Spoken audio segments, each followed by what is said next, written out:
on PGTV News, the governor has ordered schools to reopen in August.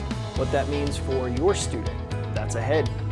And NASA is working with 3 Polk County 6th graders to send their experiments into space. Find out how their launch will help feed future astronauts. All that and more is coming up next on PGTV News.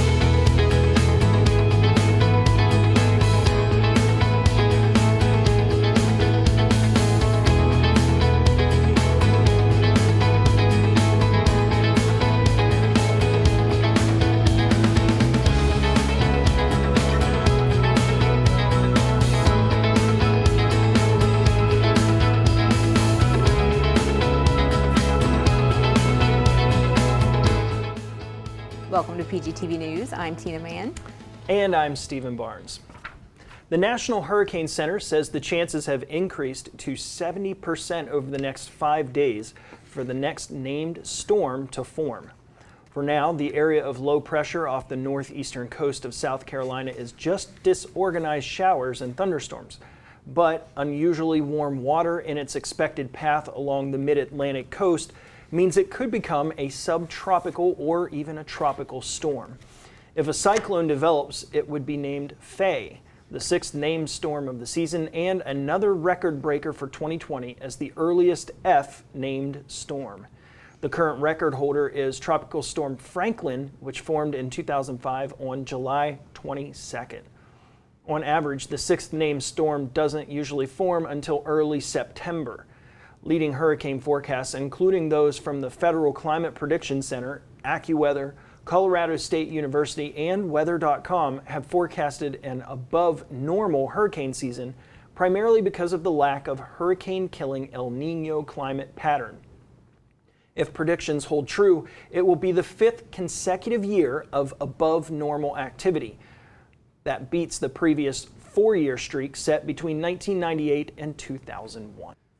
Well, we knew it was going to be active, and it certainly has held up to all of its expectations so far. It has, but thankfully, most of them have stayed away from hurricane status, or they've stayed away in general. So hopefully they'll keep doing that. They can form all they want. Just go out in the middle of the ocean and bother the fish. Yeah, if it could just have a little mercy on us. 2020 has been brutal already.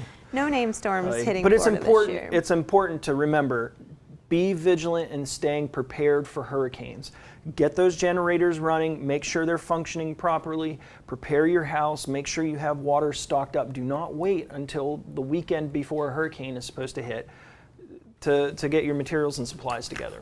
Yep. Go to beready.gov and they'll help you with those plans. Excellent tip, yep. As Congress debates a police reform bill, law enforcement agencies across Polk County are considering the purchase of body cameras for their officers should such a bill include federal grants to pay for them. Many agencies are concerned as the cost of body cameras, which can run into the millions even for a smaller department such as Haines City. So far, the federal House and Senate have failed to agree on legislation regarding police use of force, offer immunity and funding for training and equipment, but preliminary proposals from both have included some measure of federal assistance for body cameras. The Senate's initial proposal, which failed to pass, had offered $100 million annually for the next 5 years. It also included financial penalties for any department that received grant funding but failed to institute policies governing the use of the cameras. 180 police departments statewide already use either body cameras, dashboard cameras, or both, based on a 2019 Florida Department of Law Enforcement report. Only 69 police departments, or about 28% of the 248 police departments included in the FDLE report, use neither. Even if federal grant money becomes available, don't expect to see body cameras on deputies in Polk County anytime soon. Sheriff Grady Judd says he's not convinced the benefit to using the cameras outweighs their invasion of personal privacy. Judd acknowledged that Florida law exempts the release of video taken inside someone's home, but expressed concern that the legislature could rescind that law at any time when it comes up for routine review. He also said that anyone with a cell phone has the ability to record events involving deputies as they unfold, and he would encourage the public to do so. And that's always been the argument with any type of camera system or surveillance that is going into people's homes, is that's their private lives, you know, and that footage is recorded. Right. So, I mean, the concern that, okay, well, they're not allowed to pull the footage now doesn't mean that that's always going to be the case. And if the footage exists, which it does from the body cameras, then you could essentially go back in time and look at that video. Or it could potentially be leaked by somebody with, Yeah. you know, bad purposes, and unfortunately once it's leaked, it gets captured, and There's obviously pros and cons to both sides of the story. You know, having more accountability for the officers and things like that obviously is a big thing. The body cameras have been impactful when it comes to lawsuits and that type of stuff. So both for and against. I mean, Yep. because it protects the officers from what other people are saying, but in a way it makes the officers more accountable, because if I'm wearing a camera that's going to record everything I do, I'm going to be super vigilant to make sure I'm doing everything correct. right. So. Right. Well, the Winter Haven City Commission will consider a policy requiring wearing face masks to be worn in public. The goal is to suppress the local and statewide surge in new COVID-19 cases. The Commission agreed to vote on a resolution implementing the mask mandate at a workshop last week. Though unable to vote during the workshop, all 5 commissioners said they would support the resolution. Passage would implement a mandatory face mask policy in Polk County's 2 largest cities. The Polk County Commission met Tuesday and passed a resolution strongly urging residents to wear face masks, but did not support a mandatory policy. And Bartow has since followed suit with that decision and made the same thing, where they strongly suggest but are not willing to mandate. Well, and these are obviously the, you know, these 2 cities here in Polk County are obviously the 2 highest rates of infection. So it makes sense that they're the first ones to make the steps.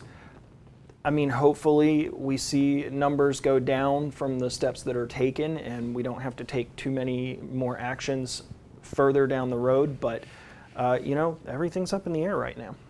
And for my own, you know, self, to me, just wear the mask. Yeah. It's not that difficult. Yeah, it doesn't have to be mandated if you take the personal responsibility to wear a mask yourself. Which I do. Florida officials have ordered school doors to open in the fall. Florida Education Commissioner Richard Corcoran issued an emergency order last week requiring all schools to open in the fall and laying out the requirements that districts must meet to offer any sort of non-traditional remote instruction in addition to their in-person option. Local health officials can override the commissioner's directive if it is not safe to open schools because of COVID-19, but the announcement makes it clear that districts have to prepare to open their doors to all students in August. The Department of Education will not be waiving the minimum number of instructional hours for students, and the schools must provide all services they normally do. Under the directive, school boards must prepare to reopen physical buildings in August for all students full-time. School districts cannot shift to a hybrid model where students spend half their time in school and half at home.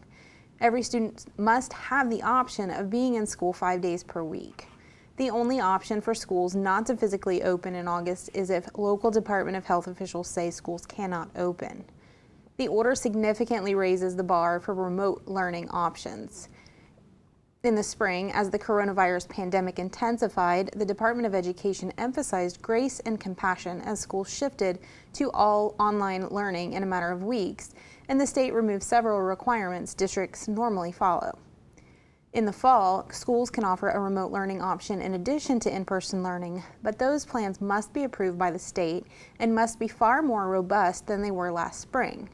Remote learning options must ensure that students receive the same number of instructional hours, the same content, and the same level of feedback and interaction that students in a physical setting would receive.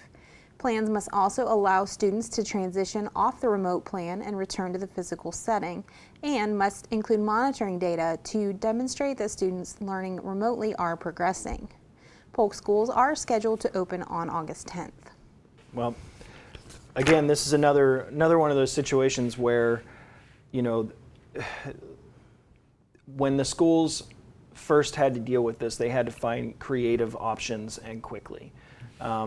Obviously, kids learn in all different types of ways, you know, and distance learning isn't for every child, Right. and we know that.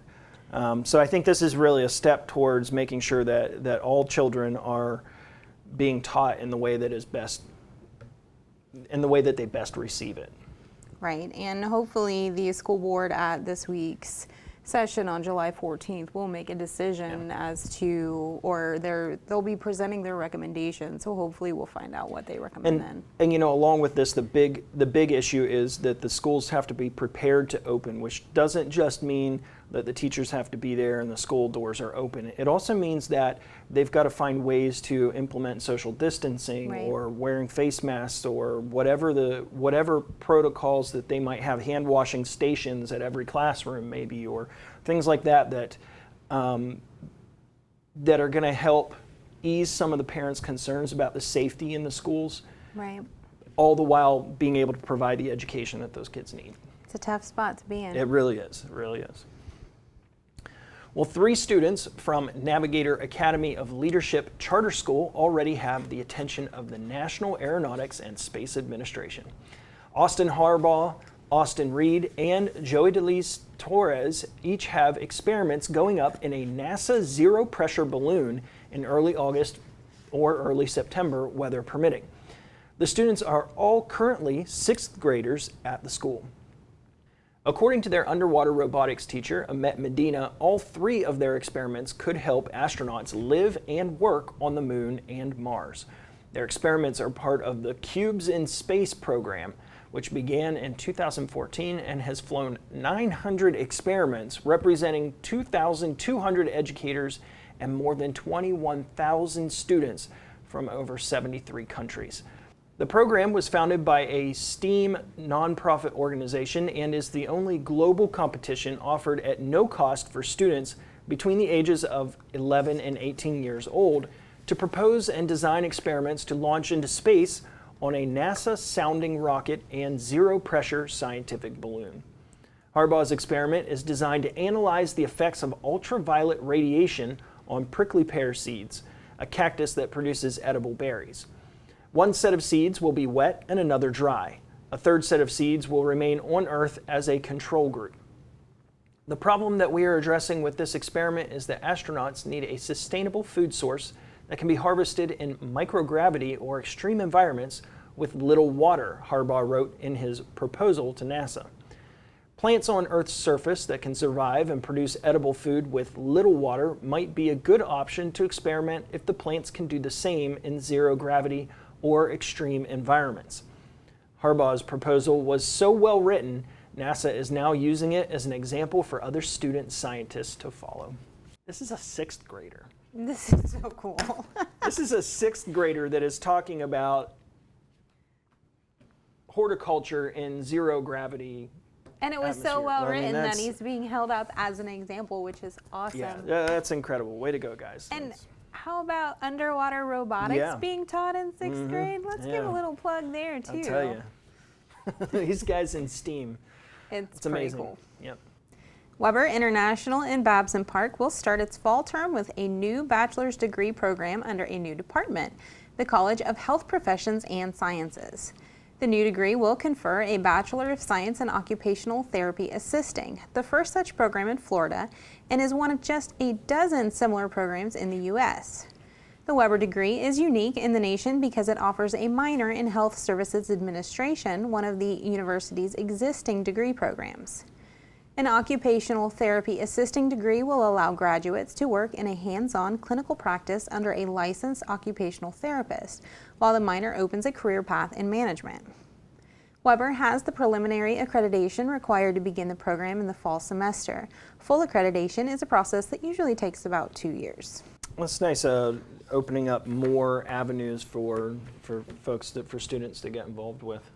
And it's just one more option for a career that is very well needed. Yeah, I mean and I think what you're running into is the same issue with pretty much all of the medical field, is that you have the doctors and you have the occupational therapists and but the support staff that's needed for a single doctor is huge. It's immense. And the same thing with occupational therapy. You have a large number of support staff that are needed for a single occupational therapist. So opening up programs like this in our local schools, It's terrific. That's Well, Lakeland officials gave approval for a Massachusetts Avenue project they believe will act as a catalyst and revitalize the city's downtown.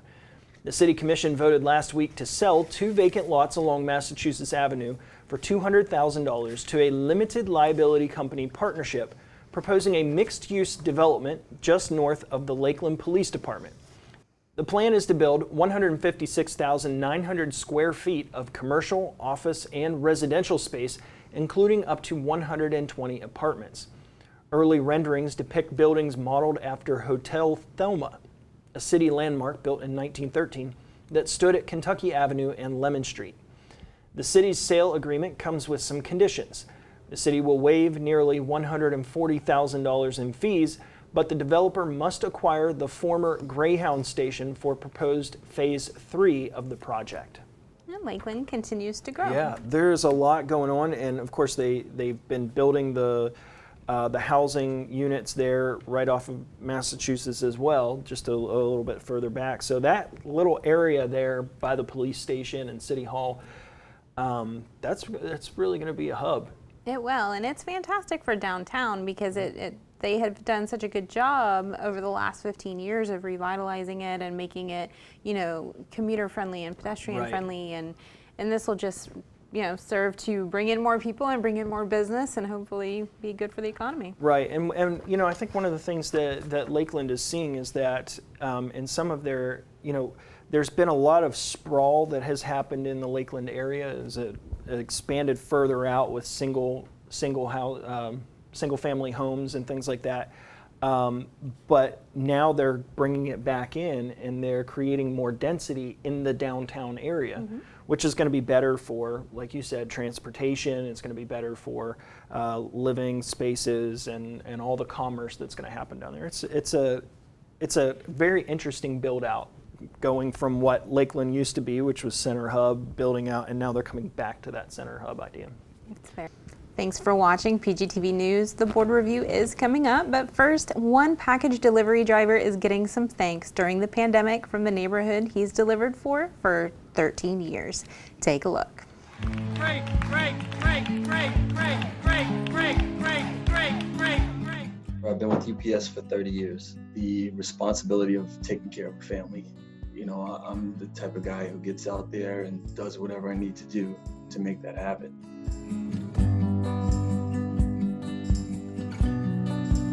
I've been on this route since 2007. And as the time went on and I got to know everyone from being on the route so long, it just became more and more of a pleasure to be in the area. In the summertime, everybody's always running out to me with a bottle of waters, iced tea. They always ask me, can I get you anything? I call them my Smithtown family.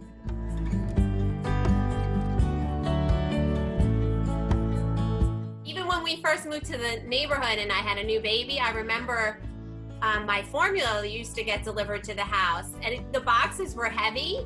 And he'd be like, no, Chris, no, let me bring them in the house for you. And I'm like, you don't have to do that, Greg. No, you have the baby. Even before all this, he goes above and beyond for all of our families. And it's amazing how many people know him. You don't even have to say anymore, Greg from UPS, right? You just say, Yes. Greg, and everyone knows who Greg is.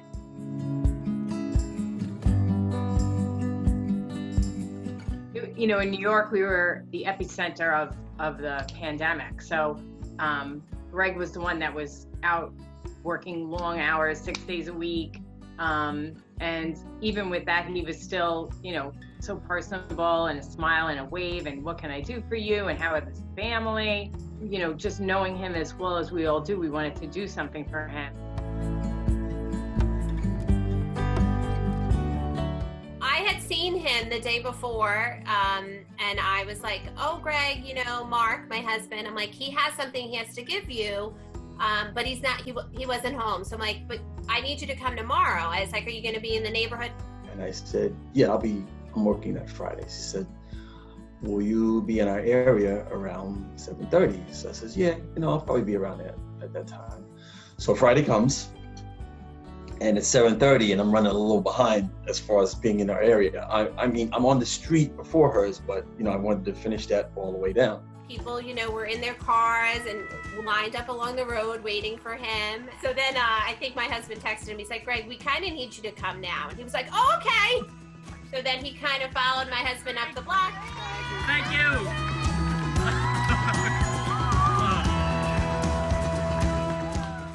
To get to know everybody here, I'm watching your kids grow. I'm watching them start to drive. I'm getting old.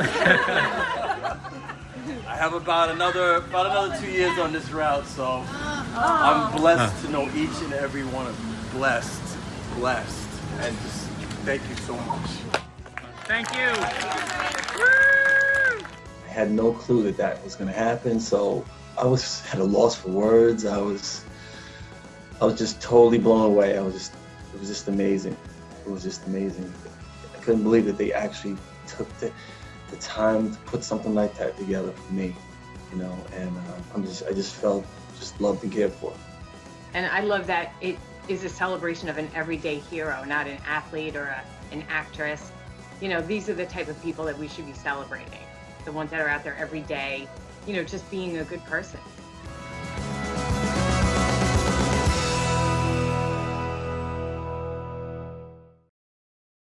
What is the 2020 census? Every 10 years, the census records everyone living in this country. It's written in the Constitution and comes in a questionnaire that counts everyone who lives at your address on April 1st. The data can be used to inform funding for services like fire stations, schools, clinics, and representation that affect your community. How will 2020 census data be used? Where there are more people, there are more needs for public services. That's why the census is used by the government to inform funding decisions each year. But that's not all. It's also used by nonprofits to inform services, by businesses to create jobs, and even by students for school projects. Understanding how the population changes helps us shape communities across the country for the better. How does the 2020 census affect representation? There are 435 seats in the House of Representatives. These get distributed to the 50 states by population, and an accurate census response helps your state get the right amount of seats. States with smaller populations get at least one, while states with larger populations might get more.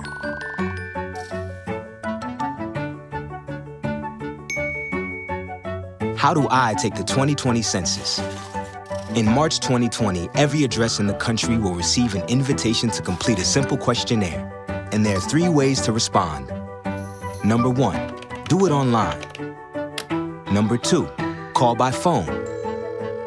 Number 3, send it by mail. For those who don't respond, a census taker from your community will follow up and assist you. Is my 2020 census data safe? After sending your census response, your personal information is kept safe. By law, it can't be shared with any other government agency, law enforcement, or landlord. No one. So take your 2020 census with peace of mind. Shape your future. Start here. Visit 2020census.gov.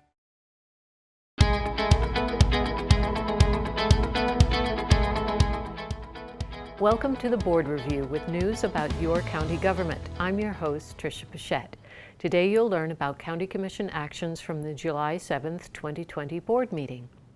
In an ongoing effort to help prevent the spread of COVID-19, the board approved a resolution Tuesday that strongly encourages the public to wear cloth face coverings and follow CDC guidelines. The board adopted a series of tentative rate resolutions for the 2020-2021 fiscal year. The tentative rates will appear on the residents' Truth in Millage or TRIM notices sent by mail in August. The rates posted on the TRIM notice are the maximum amount that the county can adopt for the 2020-2021 fiscal year. The board adopted for 2019-2020 a residential waste program services resolution setting the waste and recycling collection and disposal rates, street lighting assessments, fire services non-ad valorem assessments, the assessment roll for nuisance abatement liens to be collected on tax bills, excessive bulk waste assessments, and utilities municipal service benefit, or MSBU fees for Skyview, East Bimini Bay, and Island West Club. A right-of-way agreement between the county and Richard Samuel Higgins was approved Tuesday for the purchase of the property in conjunction with Galloway Road at Sleepy Hill Intersection Improvement Project. The purchase of the property will cost about $285,000. The board approved the annual budgets of Alafaya Preserve, Estonia, Cypress Park Estates, Davenport Road South, Donaldson Knoll, Forest Lake, Golden Lakes, Hammock Lake Reserve, and Lucerne Park Community Development Districts. The Phase 3 plat for Hunter's Crossing was given conditional approval by the board Tuesday. The board also set a hearing for 9 a.m. July 21, 2020, to consider a request to vacate a portion of platted and maintained right-of-way as shown on the map of E.D. Greenfield's Michigan Lakeside Park, and currently known as Edison Road. An expenditure of $112,000 was approved by the board to settle a workman's comp claim by Jay Schwartz, who was injured while performing his job in 2018. 3 parks maintenance caretaker positions were approved, along with equipment purchases and operating expenses for the maintenance and operation of Poinciana Community Park. The board approval included a $75,150 one-time expense and a recurring expense of more than $300,000. The board also held several public hearings on a variety of items. Those items up for consideration included: in a 4-to-1 vote by the board, a small-scale comprehensive plan amendment and associated ordinance was approved to change the future land use designation from residential low 4X to residential medium X in the transit supportive development area and in the Ronald Reagan selected area plan. In another 4-to-1 vote, the board voted in this case to deny a small-scale comprehensive plan amendment and associated ordinance to change the future land use designation from Business Park Center 1 to residential low in the urban growth area. A large-scale comprehensive plan map amendment to change the future land use designation from residential low 1X to residential high X in the transit supportive development area and US 27 North selected area plan on about 95 acres was approved. A large-scale comprehensive plan amendment to change the future land use designation on about 79 acres from agricultural residential rural in the rural development area to residential low in the urban growth area also was approved. A small-scale comprehensive plan amendment and associated ordinance was approved to change the future land use designation from Neighborhood Activity Center X to residential medium in the transit supported development area and in the Ronald Reagan selected area plan. A large-scale comprehensive planned map amendment to change the future land use designation from residential low 4X to residential medium X in the transit supportive development area and in the Ronald Reagan selected area plan on about 14 acres was approved Tuesday. The board denied Hunt Construction Group its request for an alternative impact fee calculation, but if the company wishes to refile its request within 30 days, the board will agree to waive the filing fee. The board also denied the appeal of its approval of First to Aid EMS Inc.'s application for a Type G ALS Interfacility Transport Service Certificate of Public Convenience and Necessity. Well, that wraps up this edition of the Board Review. To keep current with programs and progress in the county, visit us online at polk-county.net or follow us on Facebook and Twitter. We encourage you to watch the next scheduled board meeting at 9 a.m. Tuesday, July 21st, 2020. I'm Tricia Pichette, and thank you for watching.